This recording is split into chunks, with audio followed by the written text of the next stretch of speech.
Hello everyone! Today we're going to do a chair yoga practice. I realize that there are some days that we just can't get on the mat, whether we're working from home or just busy during the day. Some days you just don't get there, and I understand. So we're going to do a short little sequence here that you can do on the chair. Okay, so we'll start by sitting, and you want to have good upright posture. So try to get the knees over the ankles and the knees in line with the hips. So in other words, you want kind of a right angle in your legs. And then nice upright posture, so natural curves of the spine. And we'll just start here with the shoulders. So inhale, take your shoulders up near your ears, and as you exhale, roll them back and down. We'll do that a few times. So inhale, shoulders go up, and as you exhale, back and down. We'll do one more. Inhale, shoulders up, and exhaling, rolling back and down. Now from here, we'll stretch the arms. So interlace your fingers, turn your palms to face out, and as you stretch your arms, relax the shoulders down. Be heavy through the hips. Inhale and take the arms up and overhead. Squeeze the upper arms in towards the ears and push up through the heel of the hands, the fingers too, and lengthen the sides of your body. Now, keep all that lift, release your arms. You can either interlace your fingers behind the back and open the chest like we usually do, or if you're on a chair with sides, reach back for the sides of the chair and lean the body forward. Pull the shoulder blades down the back and open and lift your chest. This is where I think about the lady on the front of a ship. So opening through the chest. Good, let's release. We'll come back in front. We want to change the interlace. So put the other first finger on top. Again, palms out, shoulders down, hips heavy. Let's inhale the arms back up. Again, thighs be heavy down into the chair, but lift the sides of the body, waist, ribs, chest, stretch the arms fully. And again, let's release. Behind the back with the unfamiliar clasping, or grab the sides of the chair and lean forward. Open and lift the chest, shoulder blades down the back of the body. Good, and let's release. Let's take a side stretch. You can walk your feet a little bit wider apart so that you have a little better base of support. And we'll lean over to one side. Inhale, take the arm up and overhead, and as you exhale, we'll bend to the side.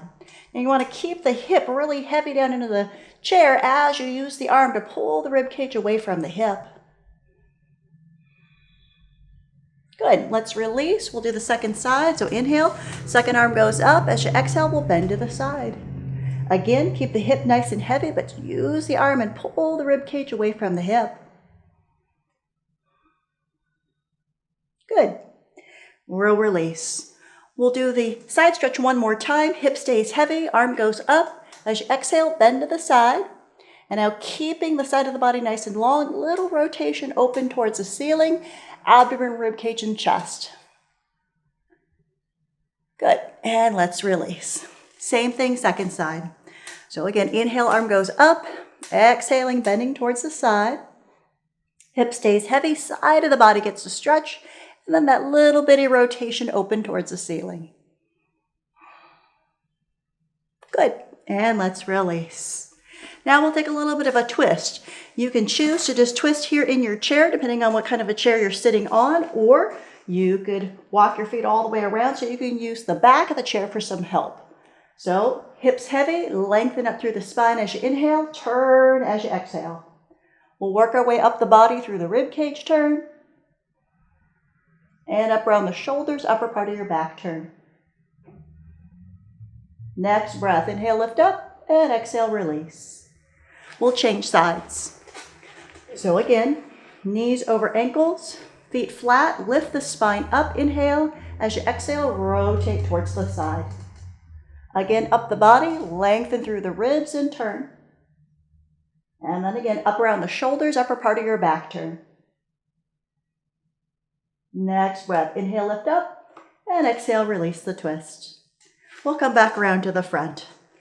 From here, we want to do a little bit of pelvic tilting and then into some cat-cow.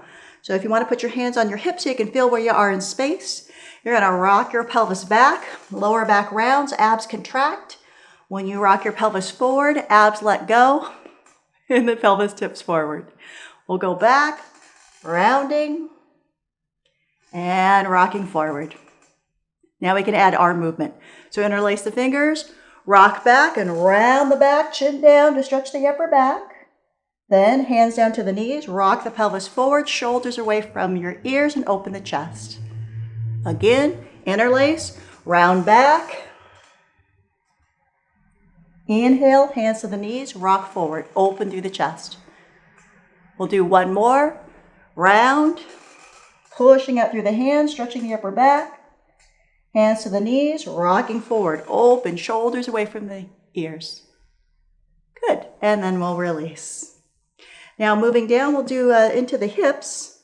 So from here, we're gonna put your right ankle on your left knee. And in this position, your pelvis just tilted backwards.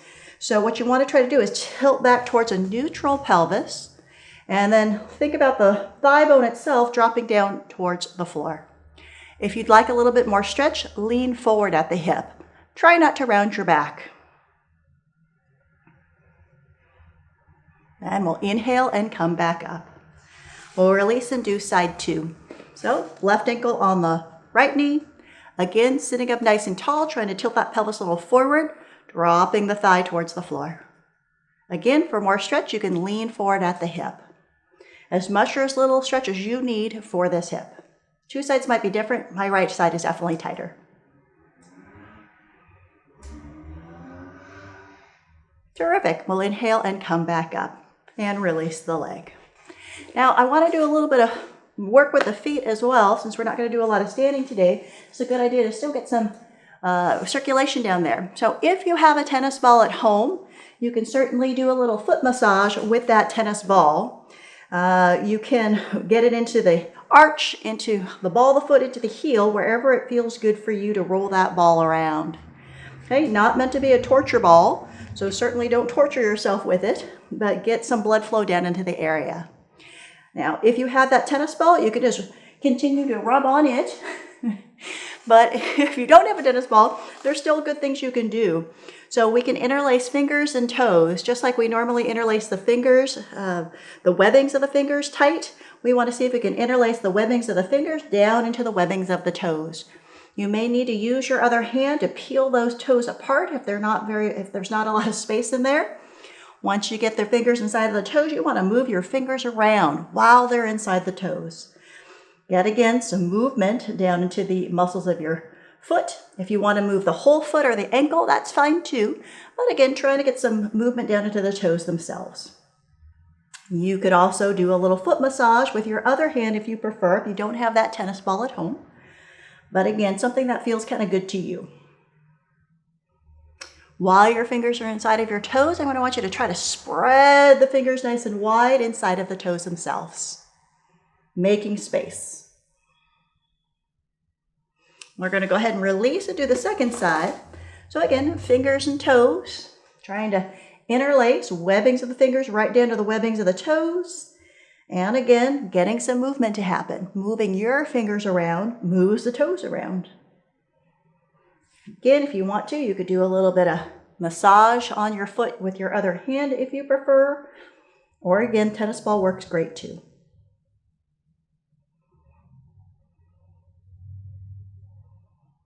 Now again, while your fingers are inside of those toes, we're going to want to spread the fingers apart, seeing if we can make a little more space between the toes themselves. Again, I told you earlier that my right hip is tighter, and it's my right foot that's tighter too. There is a direct correlation between those two things. So we can work on the hip, but we can also work on the foot. Okay, and then we can release. Now we'll see if we can get into the back of the leg a little bit as well. So we'll use a belt, but again, you can use a dog leash if you want to. Of course, then the dog thinks she's going for a walk, but we can use that belt around the foot, and we're gonna see if we can try to straighten out the leg. Make sure you're using the quadricep muscle to tighten and to keep the knee from locking. Now, in this position, you want to try to sit up tall again with the natural curve of the spine as you start to bring the leg in towards your body until you feel a stretch through the back of the thigh. Try to breathe, but using that belt to pull the leg in. We'll go ahead and release, and we'll try the second side. So again, we'll belt up the left foot. Try to sit up nice and tall. And we'll start to stretch the leg. Again, using the quadricep, top of the thigh, front of the thigh to contract, to straighten the knee. And then again, using that belt to pull the leg up until you feel a stretch through the back of the leg.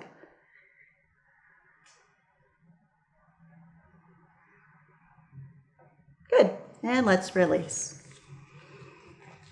And from here, we'll also want to stretch the back a little bit more as well. So we'll go into Umpire Squat, what my mom calls the Umpire Squat. So the legs go a little bit wider apart. You can rest your forearms down on your thighs. And if you were an umpire at a baseball game, you would need to look forward so that you could see the ball coming. So in this position, you should feel that the back becomes more flat or slightly concave.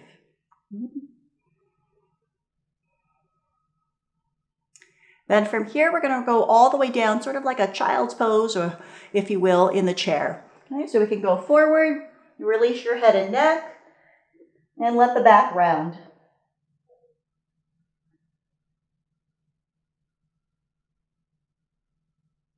Good. Inhale, and we'll come back up.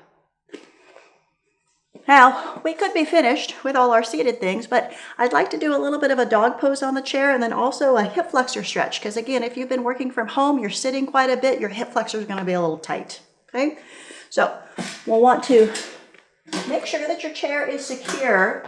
Okay, if I push on my chair, it's not going to go anywhere, but if you have a slick, sticky mat, it may want to slide. So the safest way to do this is to put the back of the chair at a wall so it cannot slide any further. Okay. Then hands will go on the chair seat. You can walk your feet back.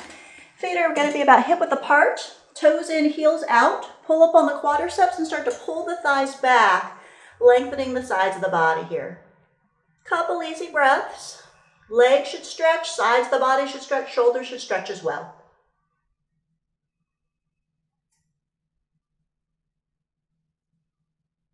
Good. And then we'll inhale and come back up. Now to stretch the hip flexors, I'm going to show you two different ways to do it, utilizing the chair. So I'm going to turn the chair around so I have the back of the chair towards me. And if your knees are healthy, you can try the kneeling version of the hip flexor stretch. So I've got my hip directly over my knee, my front leg, knee is over ankle, like right angles.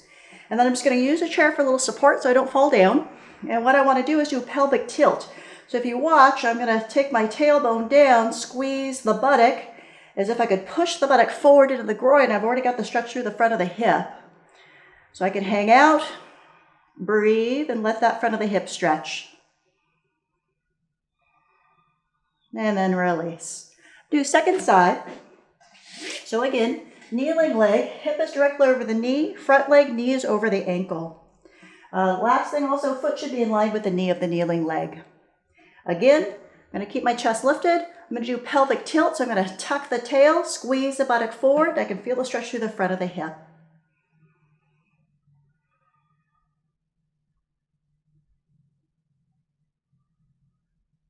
And then I can release. The other way, alternative way to do this stretch is usually we do it at a wall at the yoga studio here, but you could also just use a chair or a kitchen counter. I've got one leg forward, one leg back. Back heel is lifted and I'm turning the hip forward. So I'm doing a little bit of internal rotation. And then I'm going to do pelvic tilt. So what I just did on kneeling, I can do here.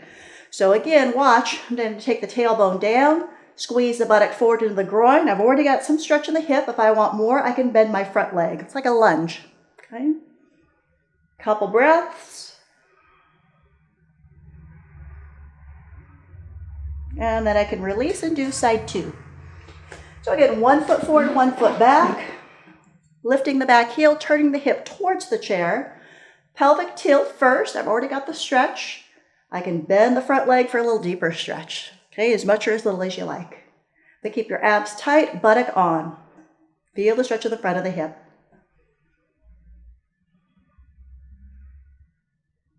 Terrific. And then I can release. So just standing in mountain pose here. Feet parallel, 10 toes ahead, legs on, shoulders back, chest open, mountain pose, Tadasana. Inhale, take the arms up and overhead, stretch the sides of the body up, and release. That's it for our chair yoga practice. I hope it was good for you. Namaste.